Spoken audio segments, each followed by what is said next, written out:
Hi everyone and welcome back to this week's video. My name is Angel DeSantis.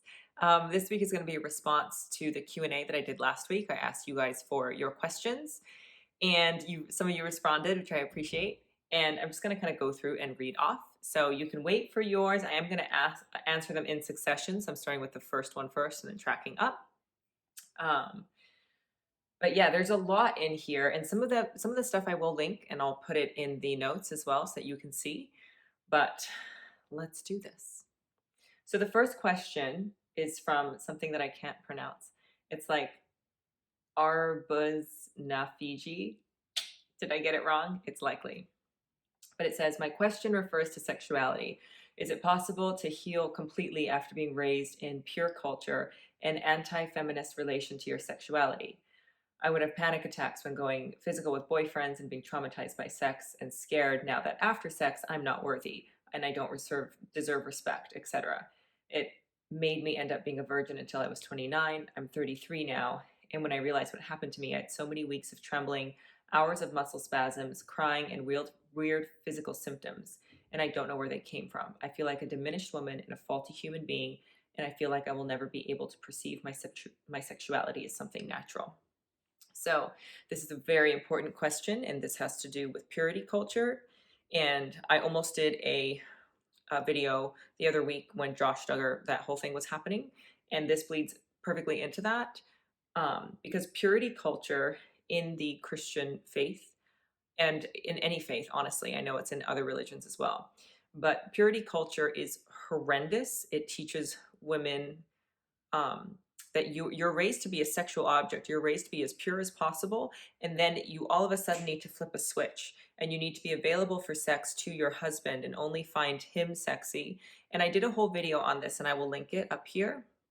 But I will say that when you're in that mindset as like the man in purity culture, and you are looking for pure women, honestly, the best thing that you can do, and this is horrible, so feel free to pause this, and this is a trigger warning. But the best thing that you can do in your head, like as a man in purity culture, is end up with a child, because that is where that mindset takes you when you want something that's pure and untouched and innocent, and you liken sexuality to, like, sexuality and purity are the same thing, and like innocence for you is a big turn on, you do end up as a pedophile. That's just where, like, that's the trajectory of it, right? If you take this thing and you think, well, women are only good if they're virgins and women are only pure if they're totally untouched, then as you get older, you keep on having to go younger to find someone who's untouched, and it takes you into that place, and then you end up like Josh Duggar, who was just arrested for like child pornography. And as soon as I saw that headline for Josh Duggar, I knew it was for child pornography, because he was raised in purity culture. He ended up abusing his sisters, his younger sisters, and he would do it to a lot of them, because once he abused them, they were no longer pure, so he would go next. And in his head, I'm sure it made sense. So it is definitely a horrible, horrendous thing, and I'm sorry that you experienced that. Um, and yeah, I will link the video, but I will also say that you, of course, even though you've had sex, you of course deserve respect, but I think that it is a traumatic event, because it's traumatic to be trained your whole life and be told that your body should be like sacred and holy and everything like that, and then to flip one day and then have sex, and then you don't know how to view your body anymore, because what made your body worthy suddenly drops away. And then now what do you do? Where do you get your worth? And it's that same thing of having to reframe your entire mind and your entire worthiness structure as a woman, which is very difficult. So I will link some stuff for you. I will link some videos for you. And I also am developing a course specifically for women, to like reclaim that, to reclaim like the divine feminine and the sexuality that is rightfully yours. And I saw this meme. I laughed really hard, I'm not gonna lie. And it said, on a scale of 1 to evangelical Christian husband, how bad is your husband in bed? And I just thought it was hilarious, because it's so true, because in that culture, as a woman, you're basically a sleeve, and there is no place for a woman's sexuality in a oppressive religion. And if you look at all the religions, most of them, they're incredibly misogynistic, and they will always try and stem women's sexuality. So I think it's a very important thing to look at, to aggressively walk into the storm, into feminist literature, into like the divine feminine, into things that make you uncomfortable, and talk about women as powerful beings. Because if you grew up in that culture, that means you likely have decades, like 30 years of being told that you're not good enough and your sexuality is disgusting and who you are is disgusting. So it's important to do an about face and walk the other direction. It doesn't mean that you have to believe everything that you hear and now be a feminist. But it is important to take in that information, because all your information about you as a woman is so biased and it's aggressively anti-woman. So it's important for you to walk towards things that are pro-women and see what that's like. And also to understand that there are very good men out there who are also pro-women. And if you haven't found them yet, keep walking, because I promise you they exist. So I will link all those things for you, and please feel free to reach out to me personally. Shoot me a little email, because I would love to talk to you more about it. The next one is by Alyssa Rodriguez, and she says, I recently found your videos. Appreciate you sharing your journey. Thank you for watching. It says, however, I'm curious to know whether you stepping away was also you stepping away from God. I seem to be struggling with completely detaching because I still have an underlying belief in God. Just curious to know your viewpoint on the matter. Love the work that you're doing. Thank you. So me stepping away from the church was not me stepping away from God. And I think that I now have a better relationship with God because I have a different understanding of God. And so leaving the cult, there were like 2 years where we had our own view of God, which was ridiculous, but you know. So I kept that view of God for a little while, and then my view of God started falling away. And it should be said that you can totally lose God, but keep connection to the divine. And all that means is you have to restructure your view. So I'll just tell you the God that I knew. The God that I knew was a white dude, like an old white dude in the sky, who had the Holy Ghost as his wife and his son Jesus, and they ruled as a holy trinity. And he had sex with the Holy Ghost, and Jesus also had sex with the Holy Ghost. And God made me as a sexual being. And my highest goal in life was to have sex with a bunch of old dudes and then eventually go to heaven and have sex with God. So God was, I mean, clearly, just like, did a pedophile set up that view of God? Yes, they did. So that was my view of God. And it was also that God loved me so much that he would be cruel to me and I would deserve that cruelty. So I had to completely let that go, because that obviously is such an abusive and disgusting idea of what God is. And so I had to let that completely crumble and just let myself drift for a little bit, and then re-find out what I believe and what my connection is and what my view of God is. And I think that the word God is too limiting. So I believe in that there's something out there. There's something much bigger than I am. But I don't believe anyone knows what it is. I think that the goal of your life is to kind of figure out these moments of swimming into that pool of spirituality and seeing where it takes you and discovering that inside of yourself. Because my premise is that we all have something wonderful and divine inside of us, just like, a tree comes from a seed. Like, everything starts from a seed. And I think that we have that inside of us.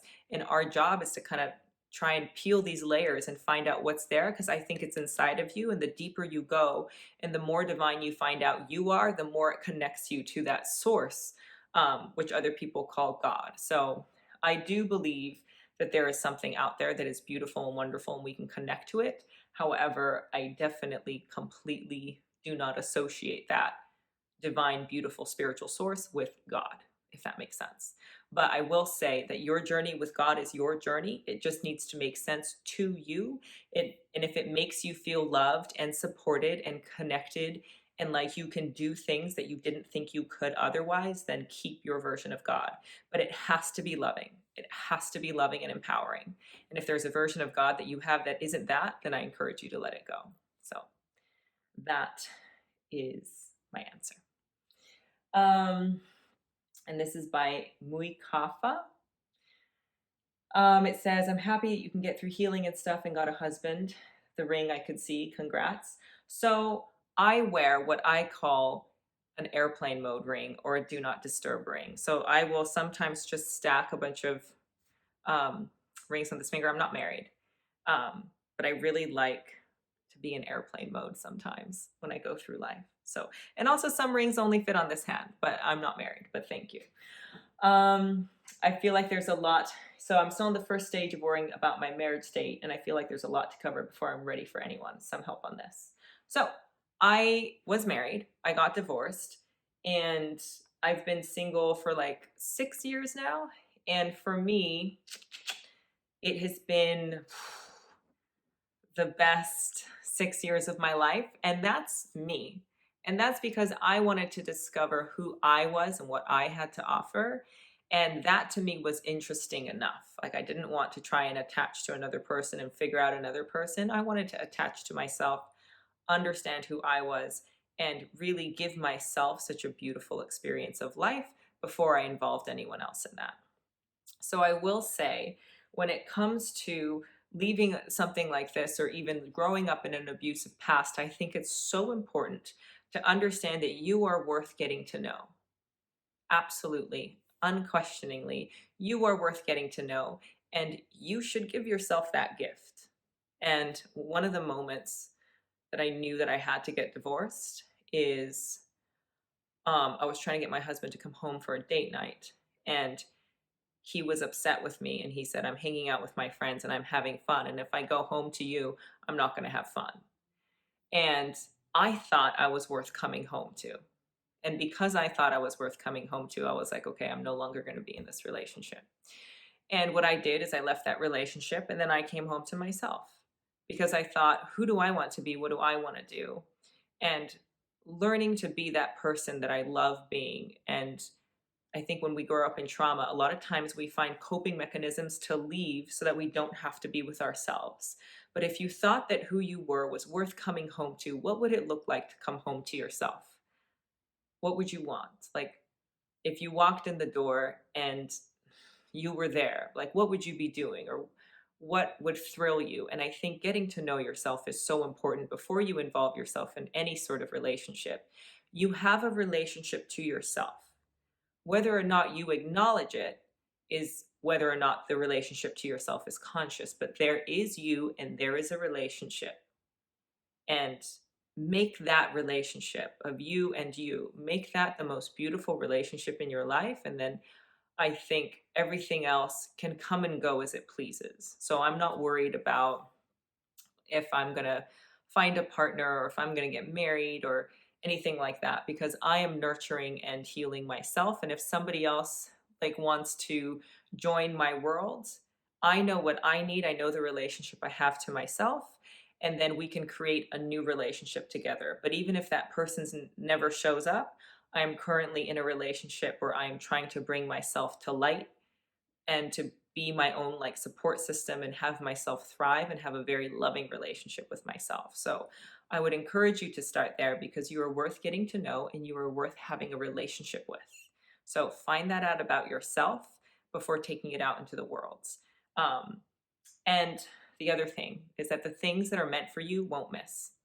So if there's someone who is meant for you, they're not going to miss you. So keep that in mind.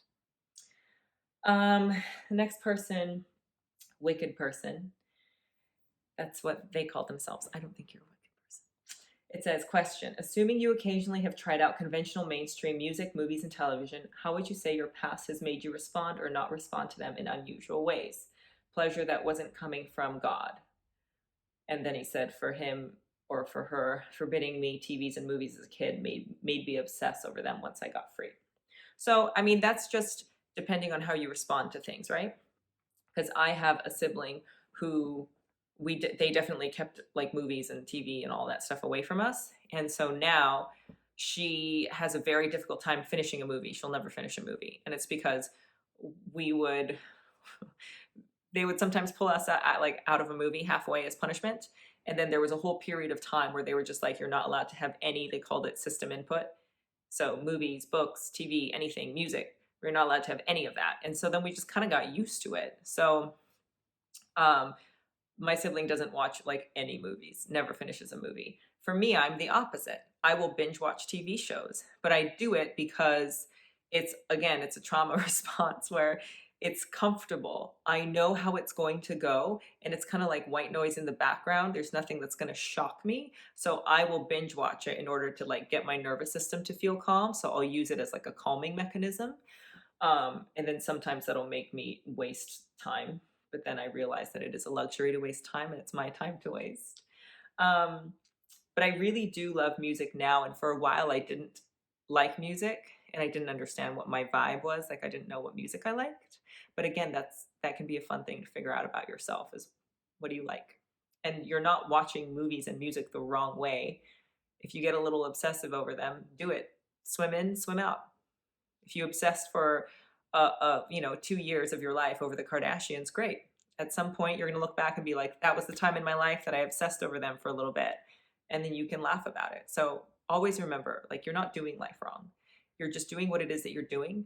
And if you don't like who you are or who you are becoming, change it. The next one is Art Resin. It says, from time to time, do you still find yourself angry about the childhood indoctrination? Do you hate anyone from the past? Do you fantasize about them suffering or getting revenge or justice? I do. Congrats on the business. You will do well. Push hard and keep everyone updated. Thank you. And there are 2 likes on this comment, which tells me that other people feel the same way of feeling angry about the childhood indoctrination. And so in starting this business, there was a lot that came up because basically I've trained myself to think so well that I don't have any sort of negative thoughts about myself. And then when I tried to do something new, which is start this business, that's me expanding. And as soon as I did that, all the thoughts came rushing in of like, who do you think you are? Remember, you have no support system, and remember that you have no, like, I have nowhere to go that's home. I have no support really, besides really, really good friends that I'm grateful for. And I think that anytime something like that happens where I'm asked to expand, I remember that every time I've had to expand, it's very, very, very difficult because I feel like I have had to climb so many mountains and I'm just exhausted. And I think it is so unfair that I was started at the bottom of so many mountains and I have had to climb them all myself. And in those moments, I do feel angry because that shouldn't have happened. I shouldn't have been raised in a sex cult started by a pedophile, afraid for my life and the lives of my family. That should not have happened. But at the same time, there's nothing I can do about it. And we all get the cards that we're dealt. My life is no better or worse than someone else. Like my experience of life is just that. It's just my experience of life. And I think it's easy to compare and feel angry because it is rightfully so. I have a right to be angry. And I think that when I feel that, I just try to let myself feel that. I try to let myself rage, get it out of my system. I have a video on anger that I will link. But I think that it's very normal to feel that sort of anger. But at the end of the day, if I am proud of who I am now, then I have to take everything with it. And I am proud of who I am now. So it just is what it is. And I think that's an incredibly tough pill to swallow because it doesn't change anything. But I am happy for who I am now. I don't hate anyone from the past. I pity them because when I think about it, I used to hate them. And then as I've grown older, I've realized that these people were older than I was and still thought it was okay to like abuse kids or still thought it was okay to like rip families apart or to be jealous of like an 8-year-old, and then to beat the 8-year-old because they felt insecure and jealous. And that I think is a horrible experience of life. I would hate to be 60 years old and not speaking to my family and still waiting for the end of the world and still like paying a pedophile to send me literature and thinking I'm right, everyone else is wrong, and I'm being attacked. And having that experience of life, I think is fucking terrible because I think that who you are is your blessing or your curse. And I think it's a blessing to be me and it's a curse to be them. And so I don't hate them. I feel badly for them. And I think that you either live out your you either live out your heaven or you live out your hell. And for me, I think those people are living out their hell. And so I don't hate them. Um, I think that life is dealing them a fair hand. And I think it's a terrible life. Um, but I think that it is normal to have these feelings come up and then crash down and then come up and then crash down. And like I said, like for me, they were dormant for a while. And then when I tried to do something, they like, they came right back in. And I was like, what? Um, but it's normal. And I think it's important for you to let yourself feel that, to ride that wave, ride the crest up, ride it down. Um, let it churn up things that are still in there so that you can process them and move through it. But yeah, I do still find myself angry, especially when I feel like I should have been given something, like I should have been given like an education or like a parent that was on my side or something, like anything. And not getting that is painful, but at the same time, again, if I can be proud of who I am now, that's what matters. And I can look forward and walk forward with that. And so it's a consolation. It's a small consolation prize, but I am very thankful to at least be able to say I'm proud of who I am now. So if you're still struggling a lot with feeling angry, I suggest that you let yourself feel angry, go into it, steer into the skid, let yourself be angry, let yourself process, and then ask yourself if you can be proud of yourself now. And I think it always starts with self-love and the ability to be proud of yourself. And if you have that, then you can start the walk out towards making sure that you are nothing like them and making sure that you are someone that you can be proud of. So I hope that helps. And the last one, it says, by Smokey, it says, wow, congratulations. I wish I could find inspiration and motivation after trauma myself. I suppose you have found an environment and people who promote growth, or maybe you're made of certain strong stuff. Either way, I hope that you find joy and passionate fulfillment, at least the most life can give. Glad for you starting something you want. You helped me out of my indoctrinal ruminations, and you've done a good job. So thank you. I do want to say the way that you phrased this, that you said, I wish I could find inspiration and motivation after trauma. And then you said, I suppose you may have found an environment of people who promote growth, or maybe you're just made of certain strong stuff. And I want to say that, yes, you can find inspiration and motivation after trauma. I think that you are, by virtue of being here and being in this community and looking for it. You are actively looking for inspiration and motivation, which is amazing. And congratulations, and keep doing that. And yes, I have found an environment of people who promote growth, but that's because I had to do like a skin shedding. Like I lost most of the people in my life that I've known. So my life 6 years ago and my life now, completely different cast of characters, completely. And creating an environment for myself that is safe and promotes growth required me changing my environment. It required getting a divorce. It required moving cities. It required losing most friends, and also being vulnerable enough and having the courage to make new ones and getting it wrong. I've gotten stuff wrong a lot of the time, and it's embarrassing. Like it's embarrassing to get stuff wrong, but it is that play where the amount of courage that you have to gift yourself the environment is the environment that you get. So I had the courage to kind of go out and just get it wrong and stumble around and ask for help and do my best. And so now I'm surrounded with people who saw me struggling and who were compassionate and kind enough to be like, I see that you're struggling. Let me help you when I can.